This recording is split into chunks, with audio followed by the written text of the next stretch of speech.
ठीक है, हम लोग बात कर रहे थे, we were talking about the foreign educational institution that will operate in India and how it can be regulated. It is regulated by UGC. अब एनपी बात करते हैं कि जो भी सेटअप होगा campus, gift city financial service city है गुजरात में, इसको बनाया जा रहा है। वहाँ पे इस्टेब्लिश होगा, कहीं पे भी इस्टेब्लिश होगा, they can offer degrees programme etcetera, they can collaborate with the Indian institution also for the setting up of high credit and inter department studies, वो भी प्रमोट कर सकते हैं। तो ये सब करने के लिए उनके पास एक अथॉरिटी होना चाहिए और उनको एक ऑटोनॉमी मिलना चाहिए, तो भी मिलेगा, लेकिन साथ साथ उनको रेगुलेट भी किया जाएगा। तो स्कॉलरशिप हो गया, रिसर्च हो गया, attracting students across the India, outside India. अब बस फर्क ये है एक ही चीज़ का, कि they will be regulated under the FEMA. FEMA क्या है? Foreign exchange management act. जो भी आप बाहर से आप पैसा लेके आओ तो इंडिया से, या फॉरेन कंट्रीब्यूशन रेगुलेशन एक्ट, पैसा लेके आओ तो इंडिया से पैसा लेके बाहर जाते हो, इसका रेगुलेशन होता है। सरकार इसका रेगुलेट करता है कि आप ज़्यादा से ज़्यादा रुपया बाहर लेके जा नहीं सकते हो ना, लेके आ सकते हो। तो इनके तहत किया जाए, बस यही। ये ले चुके हैं गुलाटी जी का।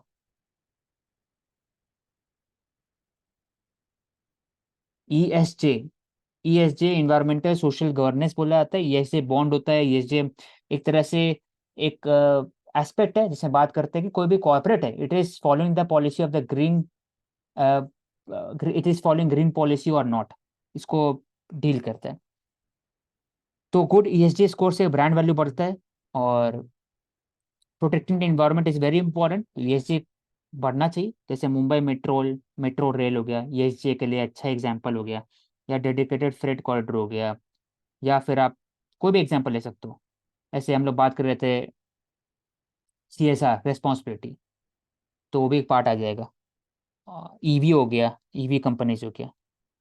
हाँ, हाँ, हेल्थ उसमें आ जाएगा ना, सोशल में आ जाएगा। इन्वायरमेंटल सोशल गवर्नेंस है इसलिए।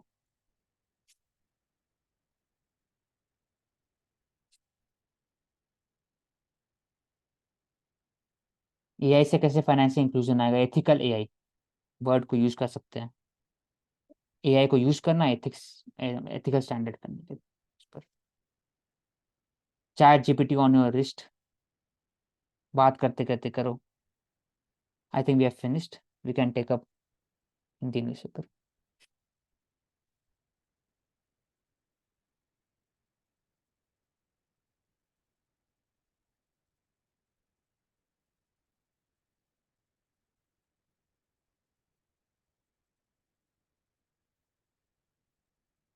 या कमिटी हिंदी न्यूज़पेपर। उग्रवादियों से वार्ता कर रही सरकार, ये हमने बताया। निचर हत्या,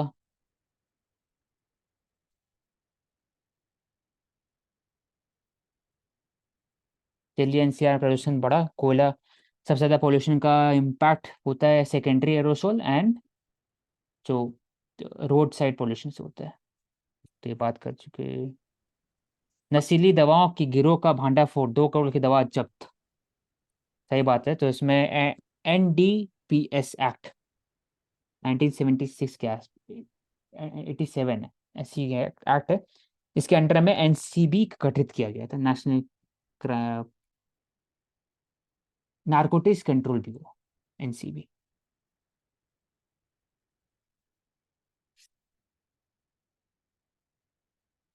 फर्जी का चिंताजनक संजाल, आ ये जाएगा क्या ये। है? दिव्या। एआई में डीप फेक को लेकर वो किया गया है कि इसमें डिफेक्ट का, डिकोडर और ठीक है। एनकोडर होता है। हाँ, डिकोडर होता है कि जो तैयार करता है डिजिटली कि किस तरह से बनाना है, फिर उसको एनकोड करके उस तरह से शो किया जाता है ताकि डीप फेक वीडियो फोटोज वो जारी की जाती है। जनरेट एडवर्सरी नेटवर्क के थ्रू इस्तेमाल किया जाता है इसमें, ताकि फर्जी वीडियोस को और फोटोज को बनाया जा सके। अगर स्टार्ट करें तो 2014 में ईडन गुलफेसो और की टीम ने डीप फेक तैयार किया था। उस टाइम पहली बार ये तकनीक देखी गई थी। उसके बाद 2017 में, और अगर ऑल ओवर इंडिया में बात करें, इंडिया इंटरनेट रिपोर्ट के अकॉर्डिंग 2023 के आंकड़ों ने बताया कि IT एक्ट ग्रामीण 2000, हाँ, ठीक है। ग्रामीण भारतीय 40.5 करोड़ के आसपास इंटरनेट उपभोक्ता है, तो उनके लिए जागरूकता और इन चीजों के बारे में पता होना ज्यादा जरूरी है। तो उनको भी किस तरह से जागरूक किया जाए, इस बात का भी ध्यान रखना जरूरी है। ठीक है।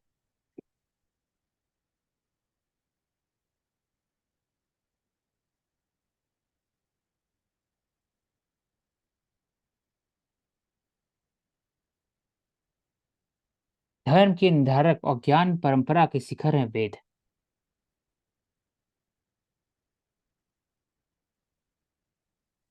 तो वेद 4 वेद हो गया, ऐसे हमने बात करते हैं हमेशा, ऋग्वेद, अथर्ववेद, यजुर्वेद, सामवेद, सबका अपना इम्पोर्टेंस है। तो वेद के जो अंत में आता है, जो उसको बोलते हैं वेदांग, वेदांत। तो वेदांत स्थिति उसका मतलब ये होता है कि highest form of learning, difference between the self and the consciousness, ब्राह्मण और आत्मन में क्या फर्क है, उसके बारे में ही पूरा चर्चा होता है। तो भगवत पुराण, महापुराण, पुराण क्या है, एक तरह से नैरेटिव है रिगार्डिंग द हर एक गॉड है। फॉर एग्जाम्पल इंडिया में, इंडिया जो हिंदुज्म में, कि कृष्ण हो गए या शिव हो गए, तो हम शिव पुराण बात करते हैं, कृष्ण के लिए भागवत पुराण बात करते हैं।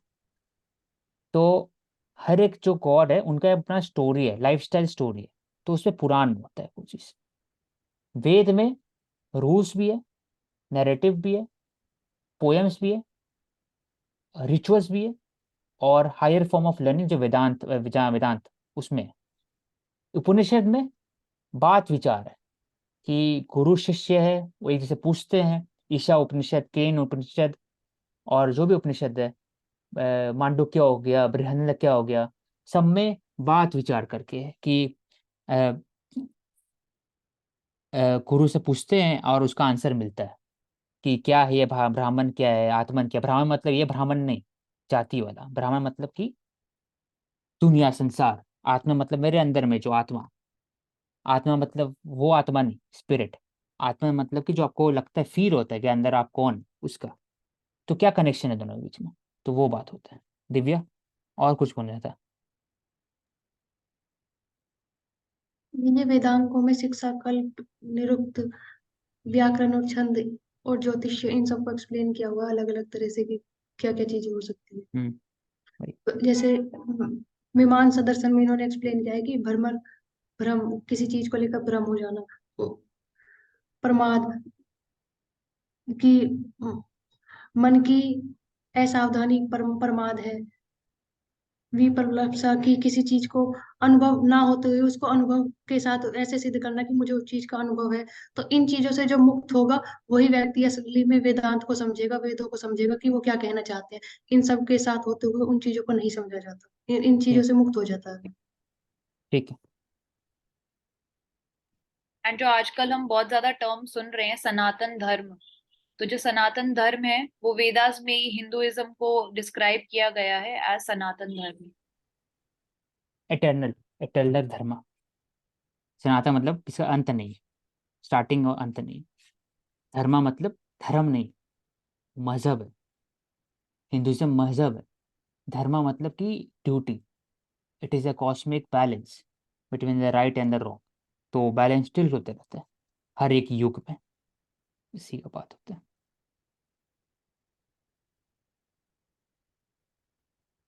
करुणा, Aanchal, you can conclude in 1 minute, then Karuna can conclude. Okay.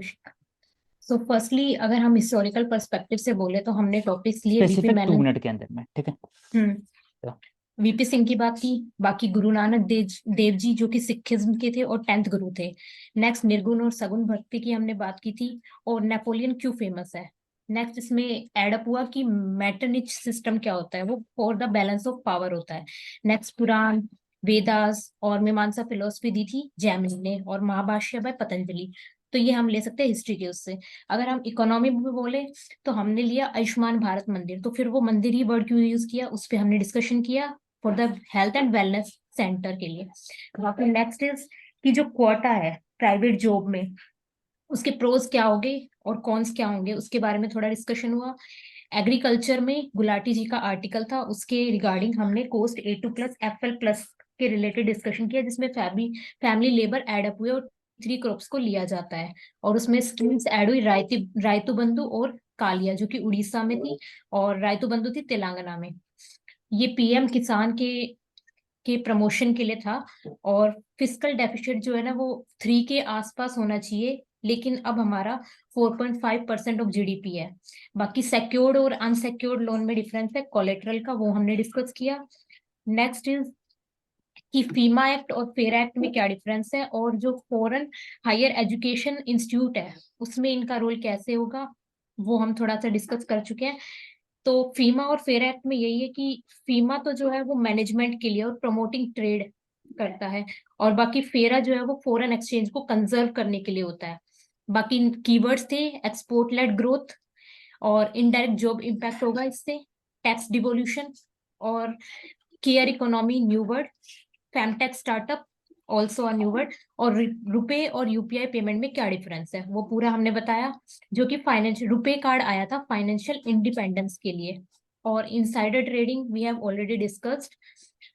Next is अगर मैं बोलूं आईआर के पर्सपेक्टिव से, तो हमने लिया 26/11 अटैक। तो फिर हमने वो उसमें डिस्कस किया कि उसके बाद इंडिया ने क्या उसमें, मतलब उसके बाद क्या डेवलपमेंट्स हुए या फिर किस तरीके से उसको लिया गया। तो ये एक एफर्मेटिव एक्शन लिया गया इसके बाद, जो कि पैसिव भी था, एग्रेसिव भी था, और ये एपिटोम ऑफ करेज है एंड ब्रेवरी। डिफेंस सर्विस जिसने भी इसमें पार्टिसिपेट किया था, और कुछ पर्सनैलिटीज का नाम हमने एडअप किया, जैसे कि यूनि कृष्णन कमेटी, हेमंत करकरे और अशोक कामते के लिए। बाकी उसके बाद ये वाला 26/11 एक्ट होने के बाद हमारे पास कोस्ट लाइन इंप्रूवमेंट में हुआ। हमने कोशिश की कि सीबोन जो अटैक होता है उसको कम किया जाए, फॉरवर्ड डिप्लोमेसी को लिया जाए, और स्ट्रेटेजिक रेस्ट्रेन पॉलिसीज पूरे अटैक के दौरान इंडिया ने फॉलो की थी। इसके बाद एनआईए एक्ट आया जो कि 2008 में था। पुलिस को भी मतलब मॉडर्नाइज करने की कोशिश की, एनएसजी इस्टेब्लिश किया गया। बाकी अगर एसएनटी के पर्सपेक्टिव से, साइंस एंड टेक्नोलॉजी के पर्सपेक्टिव से अगर मैं बोलूं, तो ये होगा कि रिसर्च प्रमोशन में हमने मतलब कौन कौन से सेंटर है या फिर किस तरीके से इसको प्रमोट किया जा रहा है। तो हमने बात की थी कि अटल इनोवेशन सेंटर्स है, इंक्यूबेशन सेंटर है, स्टेम पॉलिसी है, हीफा है। दूसरा है ग्रीन लीफ वोलेटाइल, तो वो पेस्ट कंट्रोल के लिए, जो कि एक एडमिनिस्ट्रेटिव रिफॉर्म के लिए हम यूज कर सकते हैं, और ये क्या करेगा, प्लांट डिफेंस को एक्टिवेट करेगा। Next is piezo electricity, then DAO हमने डिस्कस किया था, जो कि एक कम्युनिटी ड्रिवन एंटिटी है बाय ब्लॉकचेन। ये ट्रांसपेरेंसी मेंटेन करेगी, और कोलैबोरेट करने के लिए ऑर्गेनाइजेशन है जिसको डिजिटल वर्ल्ड प्रमोट किया जाएगा इसके थ्रू। बाकी सोसाइटी के पर्सपेक्टिव से मिशन शक्ति हो गया, ऑनर किलिंग, जो कि इसके लिए हमें एक न्यू टर्म सीखी, that is shadow pandemic.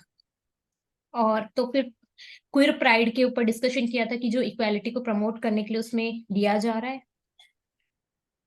Next is geography के और डिजास्टर मैनेजमेंट, तो हमने वर्टिकल ड्रिलिंग हम यूज कर रहे हैं उत्तरकाशी टनल से इवैक्यूएशन के लिए। नेक्स्ट इज अगर हम मॉडलिंग हिमालयाज की बात करें, तो हमें फॉलो करना चाहिए single environmental impact assessment, community driven organisation होना चाहिए, और मॉनिटरिंग की जानी चाहिए विद स्ट्रिक्ट प्रोटोकॉल्स के साथ। Test solve, you can continue. Karuna. Guru Nanak ji first गुरु थे, वो 10th नहीं थे, ये करेक्ट करना था मुझे। हाँ करुणा, यू कैन एंड Yes. अपना According करके। to yes, we talked about people's court कि हम अपने कोर्ट्स को people's court कैसे बना रहे हैं, ई कोर्ट के द्वारा, फास्ट ट्रैक कोर्ट्स के द्वारा, लोकल लैंग्वेज इंटीग्रेशन हम कर रहे हैं, जस्टिस क्लॉक लेके आ रहे हैं, उसके अलावा जेंडर न्यूट्रल कोर्ट्स बना रहे हैं। फिर हमने बात की एंटीक्विटीज के बारे में, एंटीक्विटीज क्या होती हैं, वो डिफाइन की जाती हैं। कोई भी ऑब्जेक्ट जो एग्जिस्टेंस में है 100 ईयर से, उसको एंटीक्विटीज बोलते हैं। उसके अलावा यूनेस्को का डेटा है कि more than 50,000 art objects are smuggled out of India till 1989। तो ये डेटा था। और इसके अलावा हम सारे जो भी एंटिक्विटीज हैं उसको रिट्रीव नहीं कर सकते, कुछ स्पेसिफिक कैटेगरीज होती हैं जो हमें देखनी होंगी जिनको हम रिट्रीव कर सकते हैं। फिर हमने बात की एनडीसीज के बारे में, नेशनली डिटरमाइंड कंट्रीब्यूशंस। इसमें अगर इंडिया की बात करें तो इंडिया क्या कर रहा है, इसके लाइंस पे तो पंचामृत है, नेट जीरो टारगेट है हमारा 2070 तक। हम लाइफस्टाइल फॉर एनवायरनमेंट जैसे इनिशिएटिव्स लेके आ रहे हैं, कॉमन बट डिफरेंशिएटेड रिस्पॉन्सिबिलिटी के प्रिंसिपल पे हम चल रहे हैं, एंड नेशनल सोलर मिशन भी हम लेके आ रहे हैं जो कि इसी के लाइंस पे चलता है। उसके अलावा हमने बात की एमएलए एमपी कोर्ट्स की, जो कि स्पेसिफिक कोर्ट्स हैं एमएलए एंड एमपी के रिगार्डिंग, जो पनिशेबल केसेस हैं उनके साथ डील करता है, एंड ऐसे केसेस जिसमें इम्प्रिजनमेंट जो 5 इयर्स या उससे ज्यादा होती है उसके साथ डील करता है। उसके अलावा हमने ऑलरेडी हाईलाइट किया कि क्या चेंजेस किए गए थे 26/11 के बाद, जिसमें हमने एनएसजी हब्स बनाए, 4 रीजनल हब्स बनाए हमने मुंबई, चेन्नई, हैदराबाद एंड कोलकाता में।